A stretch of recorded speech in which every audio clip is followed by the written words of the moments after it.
Je suis photographe sénégalais. Ça fait 20 ans maintenant que je pratique la photographie.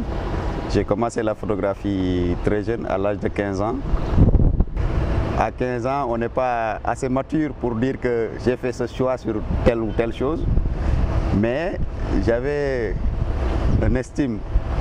Quand j'étais jeune, je voyais les photographes avec leurs appareils, leur tenue, leur façon de... et l'approche que les gens avaient envers eux.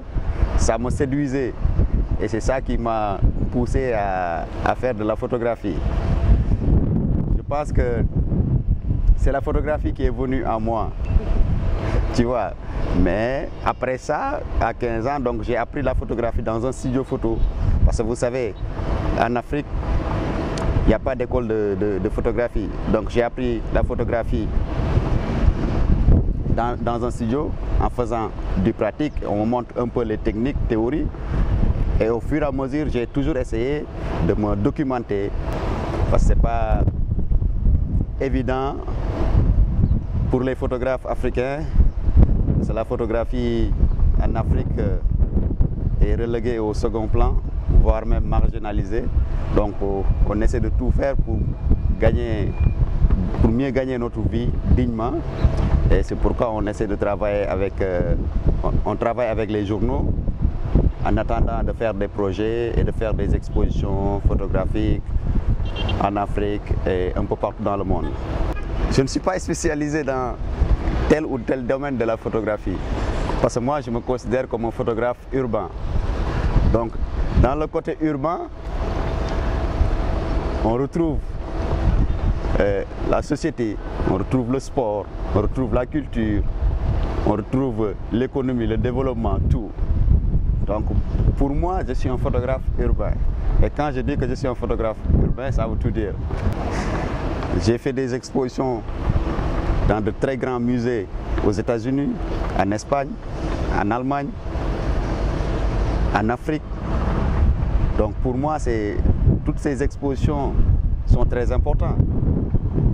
Au-delà de la photographie de presse que je fais ici au Sénégal, j'ai beaucoup travaillé avec des très grandes agences comme Reuters, comme AFP, Panapresse et autres. J'ai aussi travaillé avec de très grands journaux internationaux, que ce soit en Espagne, El Mundo, Le Temps qui est en Suisse et tant d'autres. J'ai été en Casamance à Enampor et j'ai donné des cours de photographie à des enfants. Je les ai apporté mon savoir, je les ai poussés à aimer la photo. Et pour moi, ça c'est très important. Il faut que nous, photographes, qu'on essaie de faire un peu du social, à pousser les jeunes à aimer la photographie. Et au-delà de ça, on est dans de très grands projets aussi. J'ai un projet sur le panafricanisme à Londres, en Angleterre. Aussi, j'ai un projet en cours à Barcelone, sur Dakar et Barcelone. J'ai un projet en cours que j'expose actuellement à Berlin, Dakar et Berlin, sur la photographie où je travaille avec une photographe allemande. Dakar-Barcelone, c'est un travail que je fais avec un Espagnol sur la photographie et la vidéo. Et il y a aussi d'autres projets qui sont en cours. Et je voudrais que les gens comprennent c'est quoi la photographie, de pouvoir non seulement dire que j'aime la photo comme ça, mais de donner aux photographes ce qu'ils méritent. Et je pense que ça, c'est notre objectif. Pousser les gens qui ne connaissent pas la photographie, qui ne respectent pas trop la photographie et les photographes, qu'ils puissent les respecter. On ne peut pas, si on n'a pas de conscience, on ne peut pas lire la photographie. Il faut de la conscience pour lire la photographie. Je dois ajouter, il faut que les Africains arrêtent souvent de dire l'art de la parole, de s'exprimer seulement. Il faut que nous, photographes, le travail que nous faisons, que les gens puissent nous accompagner avec notre travail. Parce que nous, c'est ce que je dis, il faut qu'on essaie toujours d'écrire l'histoire. La dernière chose qu'on a fait ici à Dakar sur les événements qui se sont déroulés avec l'événement du 3e mandat du président Wade, nous, tout ce qui s'est passé, on l'a raconté dans un livre avec le soutien de l'ambassade d'Allemagne.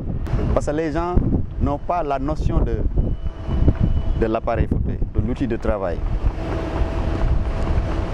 Parce que la différence entre un professionnel et un amateur, l'amateur, celui qui a un appareil et qui déclenche, c'est l'appareil qui fait la photo, mais ce n'est pas toi qui fais la photo. Le professionnel, c'est lui qui règle et qui cherche l'image qu'il veut. Et tant que les gens ont leurs appareils numériques, qu'ils puissent régler l'appareil, mettre l'appareil en programme, en automatique, ils ne seront jamais de bons photographes. Ils vont toujours rester dans cet amateurisme. Le professionnel, nous, on travaille avec le manuel. Parce que c'est très important. Quand tu maîtrises les appareils argentiques, tu sais que quand la personne est loin, tu dois faire 3 mètres ou tel. Ces réglages, si tu ne le maîtrises pas, tu as beau avoir des appareils numériques de faire des photos, mais jamais tu seras un bon photographe. C'est pourquoi aujourd'hui, il y a beaucoup de jeunes qui te disent « Je suis un professionnel ». Oui, c'est facile de dire que je suis un professionnel, mais est-ce qu'on est professionnel? Moi, souvent, j'aime pas dire que je suis un professionnel. Je préfère toujours dire que je suis un bon photographe. Parce que les gens cherchent des bonnes photos. Et nous, on essaie toujours d'avoir de bonnes photos. On peut être amateur et faire une bonne photo. Est-ce qu'on est professionnel?